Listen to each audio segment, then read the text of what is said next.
Hello, it's Monday, October 19th here at the West End Gun Club. Took the day off from work, so I came out here just to dirty up the Vudoo since I cleaned it since the last NRL22 match. But I also wanted to adjust the elevation zero stop because there seems to be a little bit of variance given that the weather's getting colder, so the velocities on that center X is a little bit slower. I noticed 0.2, 0.3 of a mil difference at the last match, so I'm just going to go ahead and adjust that by 0.2 and then see where it's at. And we'll stick with that for the upcoming months since October is starting to cool down, and I think it'll probably, be colder up and through maybe March or next May. I also brought out my 10/22 takedown, brought some ammo for that, just 100 rounds, and we'll just shoot that a little bit since I haven't had a chance to shoot that very much. So I brought that out, and let's go ahead and get unpacked and start shooting.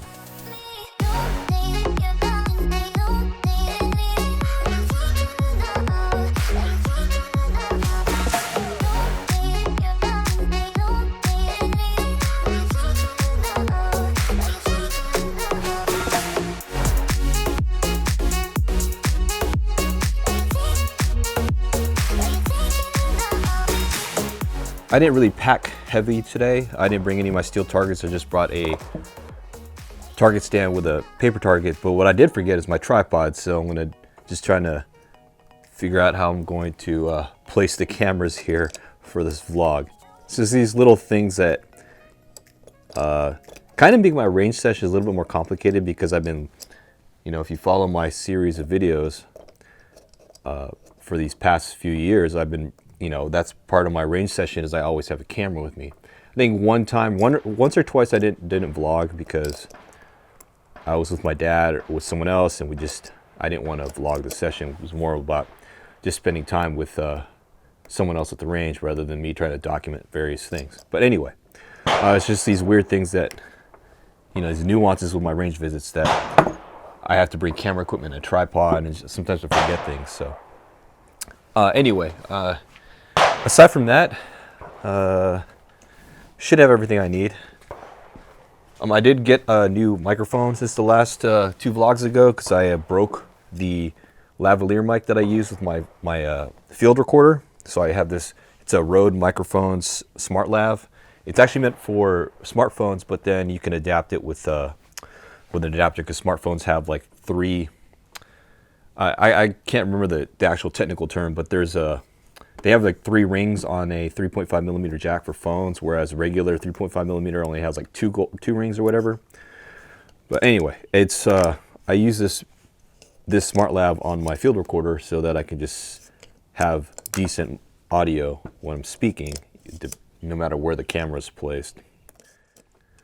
And they're supposed to be moving a Kahles container here by the rimfire range, and because we have to vacate the Kahles container that we're storing the NRL22 stuff in right now, so that it'll be nice because assuming that they drop the Kahles container where the other match director asked them to, it'll be a lot closer to the rimfire range, so I don't have to lug a lot of stuff back and forth and use a truck or a vehicle to bring a lot of the stuff over. So hopefully they can move that over here. But they said ASAP they needed to empty that container out, but I told them I was available this weekend, but I heard nothing, and I don't see a new Kahles container here yet, so I can't move it right now because I have my keys for the Kahles container.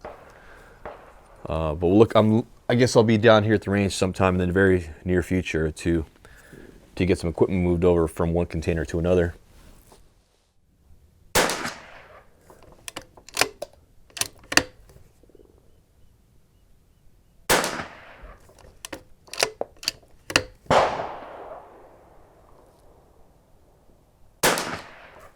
All right.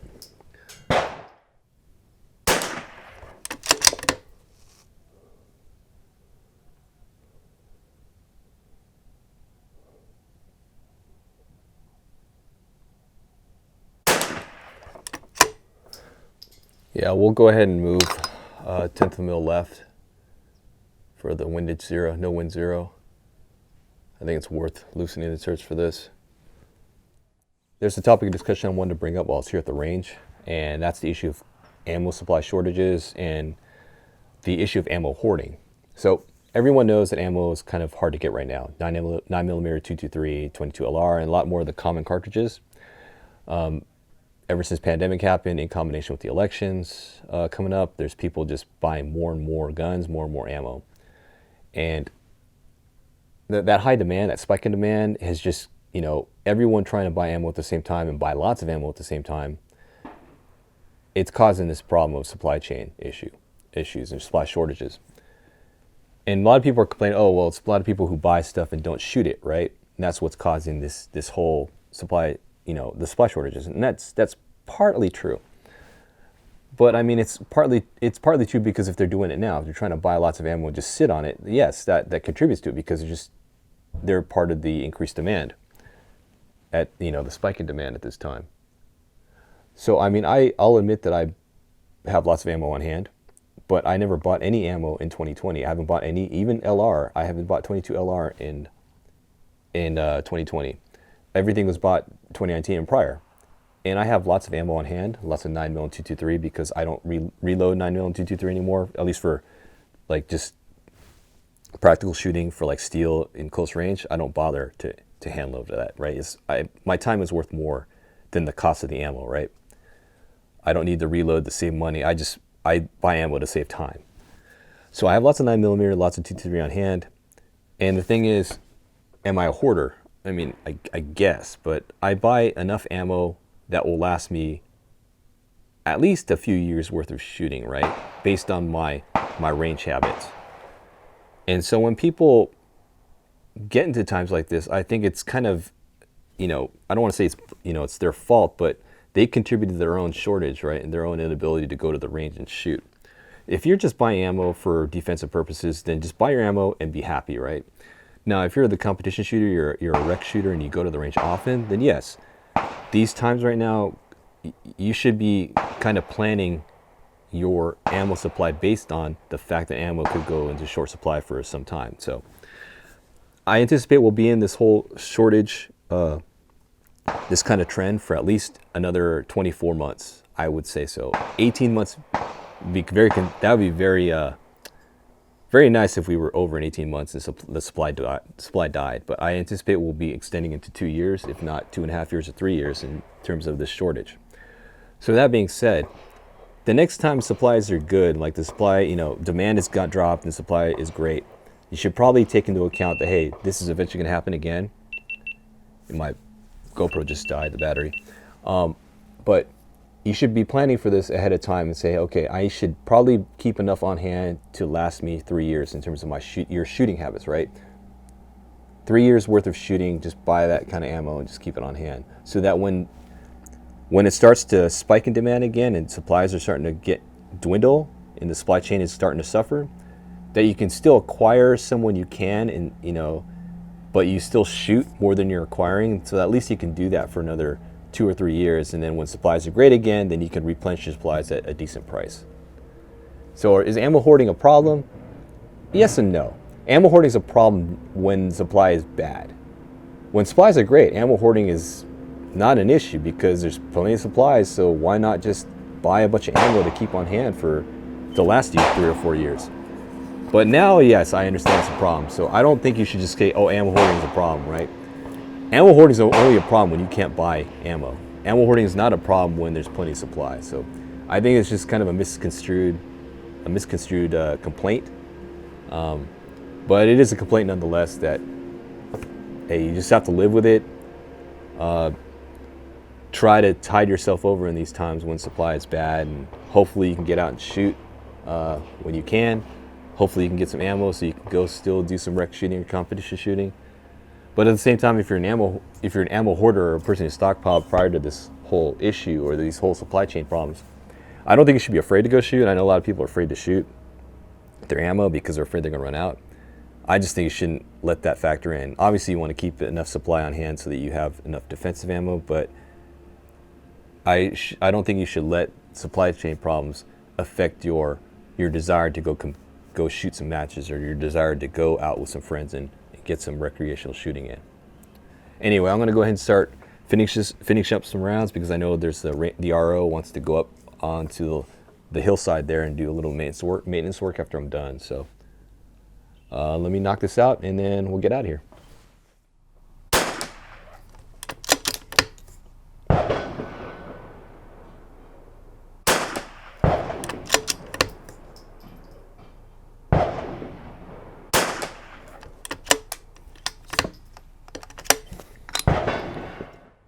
the rifle's pretty much zeroed out. Got the elevation and windage knobs readjusted to where I think it should be.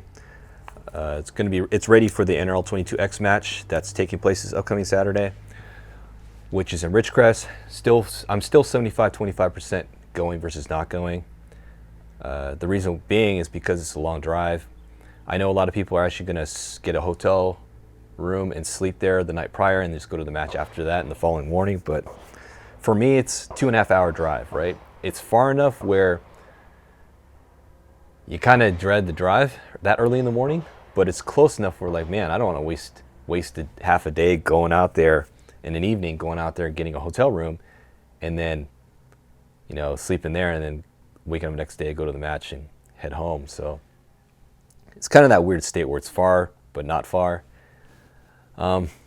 Anyway, I'm registered for it. If I don't go, oh well, but I'm still planning on going. Worst case, I wake up, get my ass out of bed, drive out there, and get there just in time for safety brief with no zeroing or sighters, because there's a sighter period. I think it starts at 7 or whatever. If I don't get there in time for sighters, oh well. I mean, I should know my own gun, right? And that's the thing. The funny thing is I shot service rifle, high power service rifle, and in CMP or leg matches, there's no sighters. You shot, and that was it, right? You shot for a record. You started the stage of fire and you shot. If you didn't know your own gun, no matter what range you're at, if you don't know your own gun, then that's it, right? They don't take into account weather conditions. They don't take into account elevation changes, none of that stuff, right? So when you step on the line for your 200 yards standing, that's it, right? Your first round is for record. You get 10 rounds and you're firing it all for score. Then you get in the sitting and you're firing out for score. Then you move to the 300-yard prone. You shoot rapid fire for score. There's no sighters. And that's kind of why I like those leg matches, right? It's all, you got to know your own gun. You got to know your ammo. You got to know how you perform. And that's it, right? There's no I guess no allowances there, right? You either shoot well or you don't. Anyway, that's kind of how I feel about this upcoming Saturday. Still thinking about not going, but I still want to shoot that match. So I'm ready for it in terms of equipment, ready to go. So let me go ahead and just bust out the 1022 Takedown and get some rounds through that. And we'll pack up and get out of here so the range officer can do some maintenance work. On the subject of stockpiling ammo, this is the stuff that I use in this 1022 Takedown because it seems to shoot very nice in it. It's the CCI Mini Mag.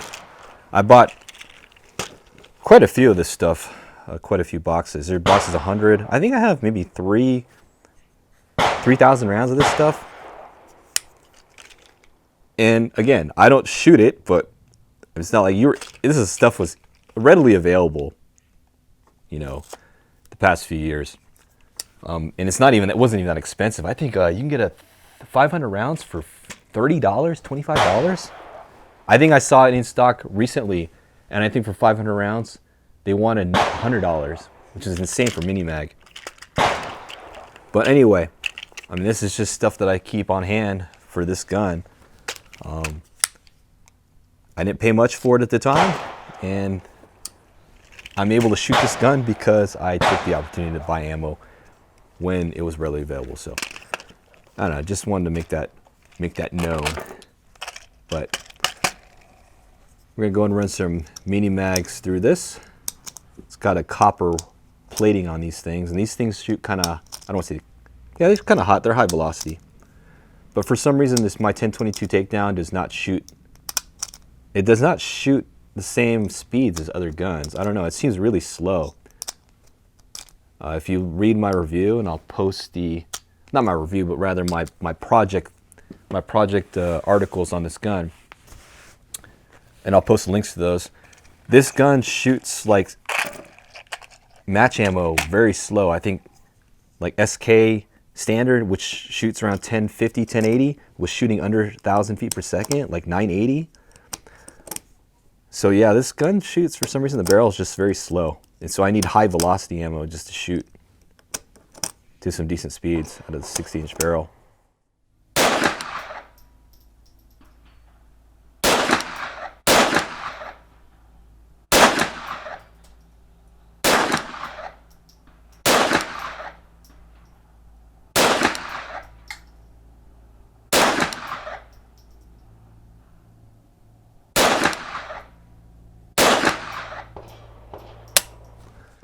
The one component of this firearm that I feel makes this gun a lot of fun to shoot is the kid trigger.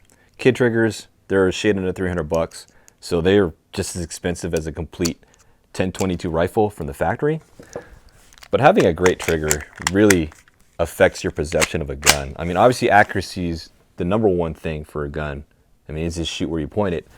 But the second most important thing, in my opinion, is always going to be the trigger, because that's what your perception is going to be. I mean, that's the one aspect of the firearm you're interacting with, is with your trigger finger.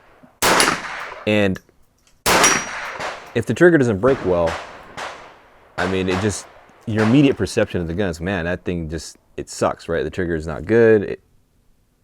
The gun's not great. So having a nice trigger, it really trickles down the rest of the gun in terms of your perception of how that firearm is. So I feel like it's worth investing in a quality trigger regardless of price. If it increases the cost of your firearm, so be it. I mean, that's why you see people spending $200, $300 on a quality trigger. You know, Trigger Tech, Geisley, you name it. Whatever type of firearm you're shooting, you should seek out the best trigger that you can get for that particular firearm platform. A quick look at the targets. These are all shot at 25 yards right here, just, you know, progressing left to right, and 5 shot groups. That one's okay, but then we moved out to 50. This is the first shot of group of 50, which is pretty bad, and then I just tightened it up. 5 shot, 5 shot, 5 shot. So not bad. The Vudoo's, I don't know, maybe favors a little bit left at 50 yards. Who knows? And then I just shot some rounds with the 1022 Takedown. That's 10 rounds, 10 rounds, 10 rounds. Not bad for a red dot sight, and with no real support. I was just shooting it for fun. But I think this is a nice field rifle. I have it 0 to 50, so if I needed to take small game or do some defensive actions with that 1022 Takedown in an emergency field situation, then I know that, hey, that 1022 Takedown is sufficient for a field rifle. I think it's a decent rifle. Anyway, let me pull this in. I'm almost packed up. I'm gonna get out of here, and then we'll close out this range vlog. I'm all packed up, about to get out of here. Very light shooting today. Ran less than 100 rounds through the Vudoo just to readjust the zero stops, and then exactly 100 rounds of CCI Mini Mag through the 1022 Takedown. Lots of activity here at the range on Monday. And I'm glad I ran into the range officer. Again, we're gonna have our newly placed Connex container here sometime this week. So maybe on Sunday or the following week, I'll come out here to move stuff out of our old Connex container to the new Connex container. And then this Saturday, assuming I'm motivated enough, on Friday evening, Saturday morning, is the NRL 22X match in Ridgecrest. 75% again, 25% going versus not going. We'll see how motivated I am. I do want to shoot the match, but it's just that drive Saturday morning. I just don't feel like making a 2.5 hour drive. But we'll see.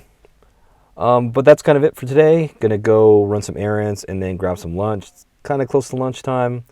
Gonna grab some Chick-fil-A or maybe some In-N-Out, one or the other, and then relax on my day off.